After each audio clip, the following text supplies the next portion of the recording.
قل يا أيها الكافرون لا أعبد ما تعبدون ولا أنتم عابدون ما أعبد ولا أنا عابد ما عبدتم ولا أنتم عابدون ما أعبد لكم دينكم ولي دين. یہ سورہ کافرون ہے، اور سورہ کافرون کی بڑی اہمیت ہے. صحیح احادیث سے ثابت ہے کہ اللہ کے نبی. السلام علیکم مول صاحب، پچھلی بار ہم نے یہ کافرون تو پڑھا تھا، ایک بار کافرون تو ہم نے کیا تھا نا.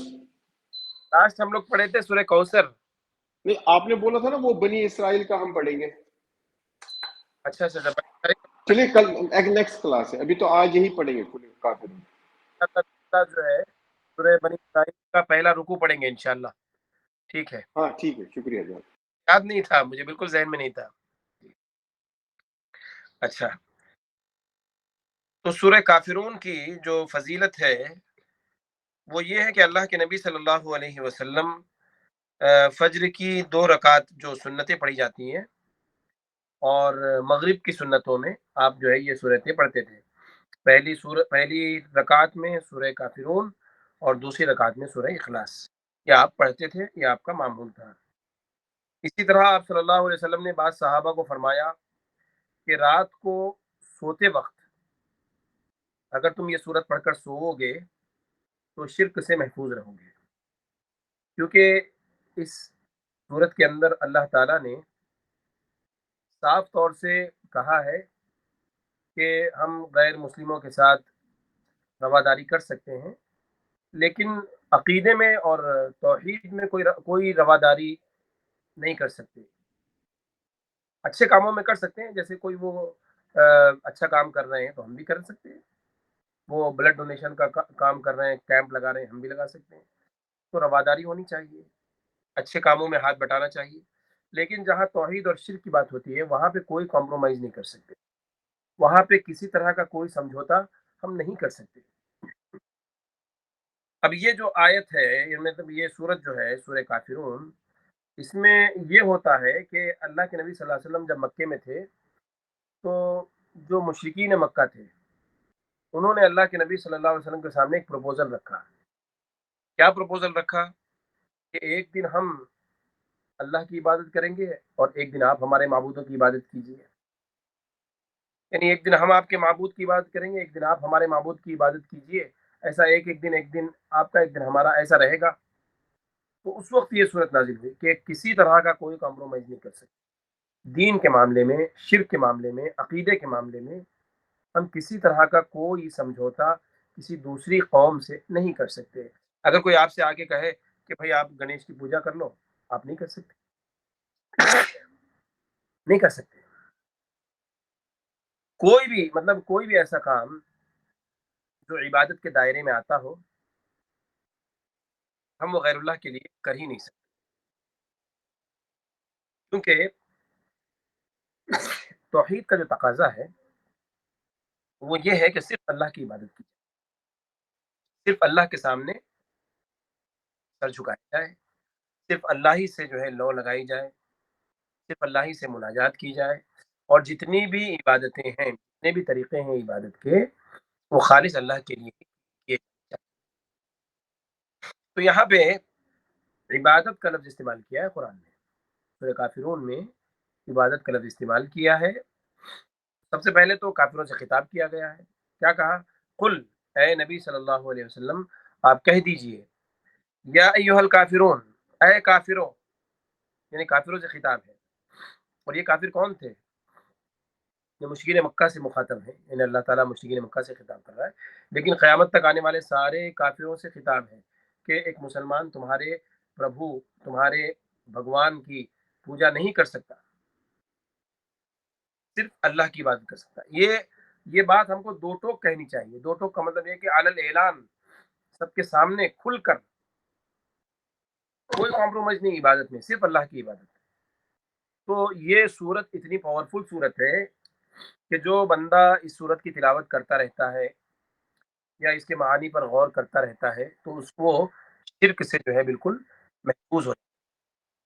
صاف اعلان ہے، کیا کہا کہ اے نبی صلی اللہ علیہ وسلم آپ کہہ دیجئے، قل آپ کہہ دیجئے، یا ایھا الکافرون اے کافرو، کیا کہہ دیجئے، لا اعبد ما تعبدون، میں عبادت نہیں کروں گا ان چیزوں کی جن کی تم عبادت کرتے ہو. انہوں نے جو پروپوزل رکھا تھا یہی کہا تھا نا کہ ایک دن ہم اللہ کی عبادت کر لیں گے، ایک دن آپ ہمارے معبودوں کی عبادت کر لیجیے. تو اس طرح سے جو ہے 50-50 کا معاملہ کر رہے تھے وہ، یعنی سال میں 6 مہینے آپ ہمارے معبودوں کی عبادت کریں گے اور سال میں 6 مہینے ہم اللہ کی عبادت کر لیں گے. نہ ہمارے معبود ناراض نہ آپ کا اللہ ناراض. تو اس طرح کا پروپوزل جو ہے انہوں نے رکھا تھا. تو اللہ تعالیٰ نے کہا کہ آپ کہہ دیجئے، دو ٹوک کہہ دیجئے، علل اعلان کہہ دیجئے. کیا کہہ دیجئے؟ لا اعبد ما تعبدون، میں عبادت نہیں کروں گا ان کی جن کی تم عبادت کر رہے ہو.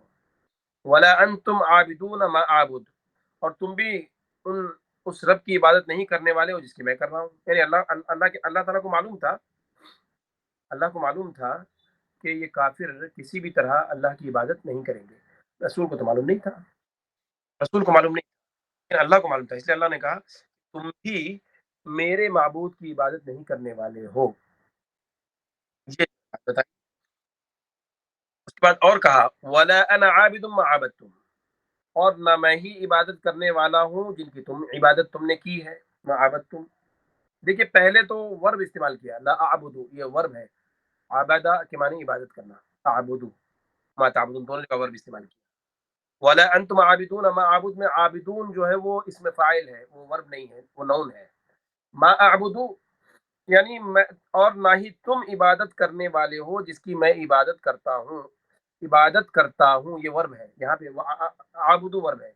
اس کے بعد دوسرے اس میں دیکھیے ولا انا عابد ما عبدتم، اور نہ ہی میں عبادت کرنے والا ہوں. عابدون اس میں فاعل ہے، عابدون وہاں جمع تھا نا، یہاں پہ وہ سنگولر ہے. ولا انا عابد، اور نہ ہی میں عبادت کرنے والا ہوں ان معبودوں کی جن کی تم نے عبادت کی ہے. ولا انتم عابدون ما اعبد، وہ سیم وہی ہے پہلی آیت کی. تو یہاں پہ دیکھیے اللہ تعالیٰ کہہ رہا ہے کہ قرآن جو ہے ایک ہی بات کو دو بار دہراتا ہے، یہ قرآن کا ایک اسلوب ہے کہ نہیں. اب یہاں پہ کہا ولا انتم عابدون ما اعبد، اور چوتھی پانچویں آیت میں وہی کہا ولا انتم عابدون ما اعبد. یہ ایک ہی آیت دو بار ہے.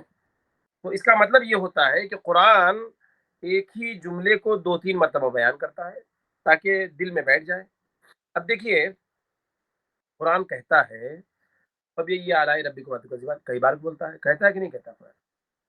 تو مکرر ہے. اسی طرح جو ہے ویل یومئذ للمکذبین، یہ بھی قرآن بار بار کہتا ہے کہ جھٹلانے والوں کے لیے قیامت کے دن ہلاکت اور بربادی ہے. اسی طرح قرآن کہتا ہے کہ ہم نے قرآن کو وَلَقَدْ يَسَّرْنَا الْقُرْآنَ لِلذِّكْرِ فَهَلْ مِن مُدَّكِرٍ، یہ قرآن کہتا ہے. تو بار بار کہتا ہے.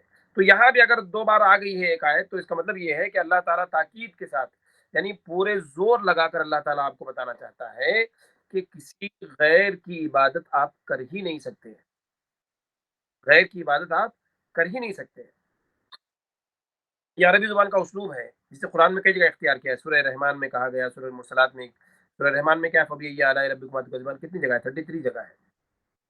اس کے بعد سورہ مرسلات میں ویل یومئذ للمکذبین 10-11 بار آیا ہے. اسی طرح جو ہے سورہ قمر کے اندر وَلَقَدْ يَسَّرْنَا الْقُرْآنَ لِلذِّكْرِ فَهَلْ مِن مُدَّكِرٍ کئی بار آیا ہے. تو جملہ دہرایا جاتا ہے، یہ قرآن کا اسلوب ہے، عربی کا عرب دانوں کا اسلوب ہے. تو یہاں پہ جو کہا گیا ہے کہ وَلَا أَنْتُمْ عَابِدُونَ مَا أَعْبُدُ 2 بار کہا گیا ہے، تو اس کا مطلب یہ ہے کہ کسی بھی طرح تمہارے لیے ممکن نہیں ہے کہ تم توحید کا راستہ چھوڑ کر شرک کا راستہ اختیار کر لو، اور میرے لیے بھی بالکل ناممکن ہے. تم چاہتے ہو میں نہیں کر سکتا، تمہاری چاہت میں نہیں چلوں گا. تو مکے والوں سے اللہ کے نبی صلی اللہ علیہ وسلم نے صاف کہہ دیا کہ میں تو اللہ ہی کی عبادت کروں گا اور تمہارے معبودوں کی عبادت میں نہیں کروں گا. بعض روایتوں میں آتا ہے کہ مشرکین مکہ نے پروپوزل ایسے رکھا تھا کہ 1 سال آپ ہمارے معبودوں کی عبادت کیجیے، 1 سال ہم آپ کے اللہ کی عبادت کریں گے. اس طرح کا پروپوزل رکھا تھا. تو 2-3 روایتیں ہیں. اس کے بعد آخر میں جو بات کہی گی وہ ہماری اس صورت کا جو ہے وہ خلاصہ ہے، لب لباب ہے. کیا ہے لکم دینکم ولیہ دین، تمہارا دین تمہارے لیے اور میرا دین میرے لیے، یعنی کوئی کمپرومائز نہیں ہے، دین کے معاملے میں کوئی کمپرومائز نہیں۔ اور ایک جگہ اللہ تعالیٰ نے کہا لنا اعمالنا ولکم اعمالکم، ہمارا عمل ہمارے ساتھ، تمہارا عمل تمہارے ساتھ۔ تو کسی بھی حال میں اپنے دین کو چھوڑنے کے لیے تیار نہیں ہوں، میں اپنے دین پر راضی ہوں، میں اسے کیوں چھوڑ سکتا ہوں؟ نہیں۔ تو ایک مومن کا عقیدہ اتنا مضبوط ہونا چاہیے کہ غیر مسلم اگر کوئی پروپوزل آپ کے سامنے رکھے عقیدے کے حوالے سے، تو ہمیں اسے ایکسیپٹ نہیں کرنا ہے، ہمیں اسے ایکسیپٹ نہیں کرنا۔ تو انشاءاللہ جو ہے یہ صورت بہت ہی مطلب ہے کہ وزادار اور بہت ہی مفہوم، بہت اپنے اندر معنی سمیٹنے والی صورت ہے۔ اس سے جو ہے توحید کی وحدانیت، یعنی اللہ تعالیٰ کی وحدانیت کا ایک ٹھوس علم ہمیں ملتا ہے، اور ہمیں اس صورت میں یہ معلوم ہوتا ہے کہ ہم دین کے معاملے میں کسی دوسرے ریلیجین کو ہم کبھی بھی اپنا نہیں سکتے۔ آج ہمارا جو معاشرہ ہے، آپ اس کو دیکھیے کہ ہم نے کتنی ساری چیزیں غیروں سے لے لی ہیں۔ اب شادی بیاہ میں دیکھ لیجیے کہ ہم مہندی کرتے ہیں، حالانکہ مہندی کا کوئی ذکر ہی نہیں ہے اسلام میں۔ ہلدی کرتے ہیں، ہلدی مانجا بیٹھتی ہے لڑکی، یہ سب غیر مسلموں کی رسمیں ہیں جس کو ہم دین سمجھ کے کرتے ہیں۔ یعنی ہم نے جو ہے بہت ساری رسم و روایات کو، غیر مسلموں کی رسم و روایات کو اپنے دین میں ملا لیا ہے۔ قرآن صاف کہتا ہے کہ تمہارا دین تمہارے ساتھ، ہمارا دین ہمارے ساتھ، ہمارا دین کا کوئی چیز جو ہے تمہارے ساتھ ہم اس کو کمپرومائز نہیں کر سکتے، اور تمہارے دین کے ہم کچھ نہیں لے سکتے۔ تو کسی بھی طرح، جس طرح عقائد کے اندر، اسی طرح معاملات میں بھی ہم غیر مسلموں کی پیروی نہیں کر سکتے، یہودیوں کی پیروی نہیں کر سکتے۔ قدم قدم پہ اللہ تعالیٰ نے کہا کہ خالف الیہود والنصارى، اہل یہود اہل نصارہ کی جو ہے تم خلاف ورزی کرو۔ تو کسی بھی طرح ہم جو ہے دین کے معاملے میں کوئی کمپرومائز نہیں کر سکتے، اور عبادت میں تو بالکل نہیں کر سکتے۔ اب شادی بیاہ میں کر لیتے ہیں نا، آج مسلمان کرتے ہیں، بہت ساری رسمیں کرتے ہیں، جلوہ ہوتا ہے، اور لڑکی کی وداعی کے موقع پر بہت ساری ایسی رسم و رواج کیے جاتے ہیں کہ جن کا دین اسلام سے دور دور تک کوئی تعلق نہیں۔ تو اس لیے جو ہے میں آپ کو بتا رہا تھا کہ دین کے معاملے میں کوئی کمپرومائز نہیں ہے۔ دیکھیے اللہ کے نبی جب آ گئے ہیں تو اللہ کے نبی کی ہی کمپلیٹ پیروی ہونی چاہیے۔ اب دیکھیے ایک موقع پر اللہ کے نبی صلی اللہ علیہ وسلم، ایک حدیث میں بتاتا ہوں آپ کو، صحیح بخاری کی روایت ہے، سیدنا جابر رضی اللہ عنہ روایت کرتے ہیں، حضرت عمر رضی اللہ عنہ، مرتبہ حضرت عمر رضی اللہ عنہ تورات کا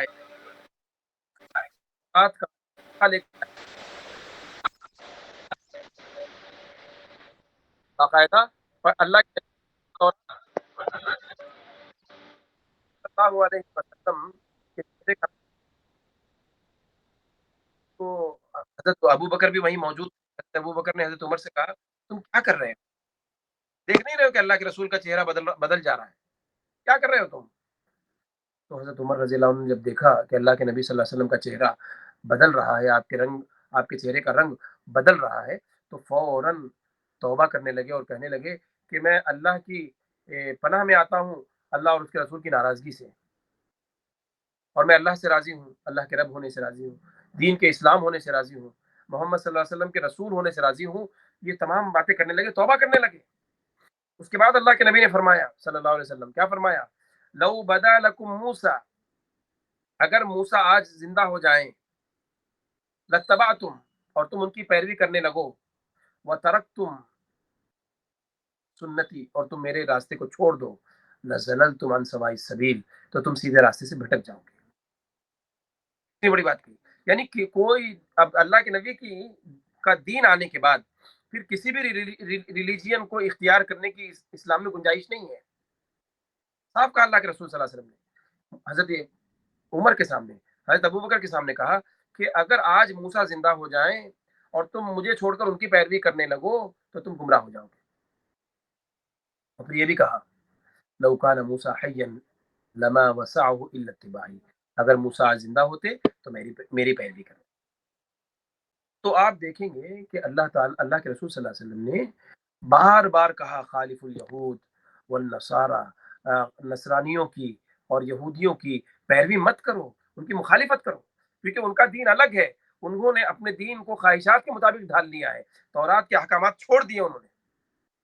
اور تمہارا دین بالکل محفوظ ہے، خالص ہے، قرآن بالکل اپنی اصل شکل میں موجود ہے، تو اپنے دین کی پیروی کرو۔ آج مسلمان قرآن کو چھوڑ کر دوسرے ادیان کو، دوسری رسم و روایات کو لے کر جو ہے چل رہا ہے اور اس کو دین سمجھ رہا ہے۔ نکاح بالکل سمپل ہے جیسے کہ میں نے آپ کو بتایا، لیکن نکاح میں ہم نے ایسی رسم و روایات شامل کر لی ہیں جو خالص ہندوانہ رسم و روایت ہے۔ تو میں آپ کو یہ بتا رہا تھا لکم دینکم ولیہ دین، کہ دین کے معاملے میں کوئی کمپرومائز نہیں۔ اللہ کے نبی صلی اللہ علیہ وسلم کا انتقال ہو رہا ہے، آپ بہت تکلیف محسوس کر رہے ہیں، آپ بار بار چادر اپنے سر پہ ڈال رہے ہیں، پھر بار بار جب دم گھٹنے لگتا ہے تو نکال رہے ہیں۔ ایسے موقع پر آپ ایک جملہ کہتے ہیں، کیا جملہ کہتے ہیں کہ لعن اللہ الیہود والنصارى اتخذوا قبور انبیائہم مساجد، کہ اللہ تعالیٰ یہود و نصارہ پر لعنت بھیجے، انہوں نے اپنے نبیوں کی قبروں کو سجدگاہ بنا لیا، اپنے نبیوں کی قبروں کو سجدگاہ بنا لیا۔ تو آپ دیکھیے کہ اللہ کے نبی صلی اللہ علیہ وسلم تکلیف میں ہے، پریشانی میں ہے، آپ کی جان اکھڑ رہی ہے، سانسیں آپ کی اکھڑ رہی ہیں، آپ کا انتقال ہونے والا ہے، اتنی تکلیف میں ہے، آپ جملہ بول رہے ہیں کہ یہود و نصارہ پر اللہ لعنت کرے، انہوں نے قبروں کو انبیاء کی قبروں کو مسجد بنا لیا، سجدگاہ بنا لیا، سجدہ کرنے لگے۔ آپ دیکھیے اللہ کے نبی صلی اللہ علیہ وسلم یہ بتانا چاہتے ہیں کہ آج کا مسلمان اگر قبروں میں جاتا ہے، عرس میں جاتا ہے، قبروں میں جا کے جو ہے طواف کرتا ہے، وہاں چادریں چڑھاتا ہے، اور وہاں جو دعائیں مانگتا ہے، اور وہاں نذرانے کرتا ہے، وہاں پہ جانور لے جا کے قربان کرتا ہے، سب دعوت ہے۔ اور اللہ تعالیٰ جو ہے قیامت کے دن آپ سے خالص دین قبول کرے گا۔ اگر آپ کے دین میں غیر مسلموں کے دین کی ملاوٹ ہوگی تو قبول نہیں کرے گا اللہ تعالیٰ۔ اور یہی کہا نا قرآن میں اللہ تعالیٰ نے کہ اللہ تعالیٰ جو ہے قیامت کے دن صرف کیا کرے گا، وَمَن يَبْتَغِي غَيْرَ الْإِسْلَامِ دِينًا فَلَن يُقْبَلَ مِنْهُ، اگر اسلام کے علاوہ کوئی اور دین لے کر انسان اللہ سے ملاقات کرے گا قیامت کے دن تو اللہ تعالیٰ قبول نہیں کرے گا، خالص دین کو قبول کرے گا آخرت میں اللہ تعالیٰ۔ تو یہ جو ہے سورہ کافرون کا پیغام ہے۔ سورہ کافرون کا پیغام یہ ہے کہ ہم اپنے دین پر، خالص دین پر عمل کریں، ہماری نیت خالص ہو اور ہمارا دین بھی خالص ہے، پاکیزہ دین ہے۔ تو دین کے معاملے میں کسی یہودی کی بات کو ہمیں تسلیم نہیں کرنا ہے، اور کسی نصرانی کی بات کو ہمیں نہیں لینا ہے، ان کے دین کو نہیں لینا ہے، کسی ہندو دین کو نہیں لینا ہے، جین والوں کو، بدھ والوں کو، سکھ ازم کو، اور جتنے بھی ادیان ہمارے ملک میں پائے جاتے ہیں، ہمیں ان کے رسم و رواج سے متاثر نہیں ہونا ہے، ہمیں انسپائر نہیں ہونا ہے دوسری قوموں سے، بلکہ اپنا اثر ڈالنا ہے۔ ہمیں کیا کرنا ہے؟ اپنا اثر ڈالنا ہے۔ یہ پیغام ہے سورہ کافرون کا۔ بہت زبردست صورت ہے، بہت زبردست صورت ہے، جو یعنی بعض روایتوں سے پتہ چلتا ہے کہ جو کثرت سے سورہ کافرون کی تلاوت کرتا ہے تو اس کا ایمان باللہ مضبوط ہوتا ہے، اللہ کی ذات پر یقین اس کا کیا ہوتا ہے؟ مضبوط ہوتا ہے، اور توحید پر وہ گامزن ہوتا ہے، اور شرک سے محفوظ رہتا ہے۔ اصل چیز ہے شرک سے محفوظ رہنا، کیونکہ شرک انسان کی زندگی میں اتنی آہستگی کے ساتھ آتا ہے کہ آدمی کو پتہ ہی نہیں چلتا۔ شرک جو ہے چور دروازے سے آتا ہے ہماری زندگی میں اور ہمیں پتہ ہی نہیں چلتا۔ تو اسی لیے شرک سے بچنے کے لیے ہمیں سورہ کافرون، سورہ اخلاص، سورہ ناس، سورہ فلق، ان چاروں قلوں کو بار بار پڑھتے رہنا چاہیے۔ اس سے ہمارا عقیدہ توحید کیا ہوگا؟ مضبوط ہوگا، ہمارے عقیدہ توحید کو زندگی ملے گی، جلا ملے گی، اور ہم ایک پرفیکٹ اور پیور عقیدے کے ساتھ جو ہے ہم زندگی بسر کر سکیں گے۔ اگر ہم چاہتے ہیں کہ ہماری زندگی میں جو ہے شرک نہ آئے، تو ہم کو جو ہے، تو یہ جو ہے آج کا سبق تھا سورہ کافرون، اور اس کا پس منظر صرف ایک ہوتا ہے کہ نے آ کے کہا کہ ہم آپ کی عبادت کریں گے، آپ کے معبود کی، آپ ہمارے معبود کی عبادت کیجیے۔ بعض روایتوں میں آتا ہے کہ سال کہا، ایک سال آپ ہمارے معبودوں کی عبادت کیجیے، ایک سال ہم عبادت کریں گے۔ تو اللہ تعالیٰ نے عبادت نازل کی کہ عبادت کے معاملے میں کوئی کمپرومائز نہیں ہے، عبادت کے معاملے میں کوئی کمپرومائز، ہر طرح کی جتنی بھی عبادتیں ہیں، چاہے حج ہو، چاہے قربانی ہو، چاہے طواف ہو بیت اللہ کا، چاہے نماز ہو، چاہے روزہ ہو، چاہے زکوٰۃ ہو، جتنی بھی عبادتیں وہ خالص اللہ کے پیغام کو۔ تو بہت ساری باتیں ماشاء اللہ، اور یہ بھی ہمارے سمجھ میں آ گیا کہ دین میں جو ہے کوئی ملاوٹ نہیں ہونی چاہیے. ہم کوئی بھی کام کریں، چاہے نکاح کا معاملہ ہو، کسی کی وفات ہو گئی، تو اس میں بہت ساری رسم و رواج ہوتی ہیں. تو ہم کو یہ دیکھنا چاہیے کہ اگر کسی کا انتقال ہو گیا ہے تو ہم اسلامک طریقے سے اس کا انتم سنسکار کریں. یہ ہمارا ہونا چاہیے. شادی کر رہے ہیں خالص اسلامی طریقے سے کریں، تجارت کر رہے ہیں تو خالص اسلامک طریقے سے کریں. ہم فائنڈ آؤٹ کریں، تلاش کریں، سرچ کریں کہ اسلامی طریقہ کیا ہے. کوئی بھی بزنس اسٹارٹ کرنے سے پہلے ہم اسلامی قوانین کو سامنے رکھتے ہیں، تب ہم پیوریفائی کر پائیں اسلام کیا ہے، اور ہم کیسے جو ہے صحیح اسلام پر عمل کر سکیں. تو یہ آج کا درس تھا. انشاءاللہ ہمارے نثار بھائی کا ایک پروپوزل ہے ابھی خود، اور جو مذہب ان کے مظالم ہے اسرائیل فلسطین پر، تو اس کے حوالے سے سورہ بنی اسرائیل کا پہلا رکوع بہت امپورٹنٹ، بہت ساری باتوں کا اس کا جو ہے درس آج ہونا تھا. انشاءاللہ ہم لوگ جو ہے اگلے کلاس میں، اگلے کا مطلب یہ ہے یا تو کل بھی کر سکتے ہیں یا اگلے پیر کو بھی کر سکتے ہیں. آپ جیسا بولیں گے انشاءاللہ ہم ایسا کریں گے. تو اس کو یعنی ان کا مزاج کیسا تھا. ویسے تو ہم سورہ بقرہ پڑھ چکے ہیں.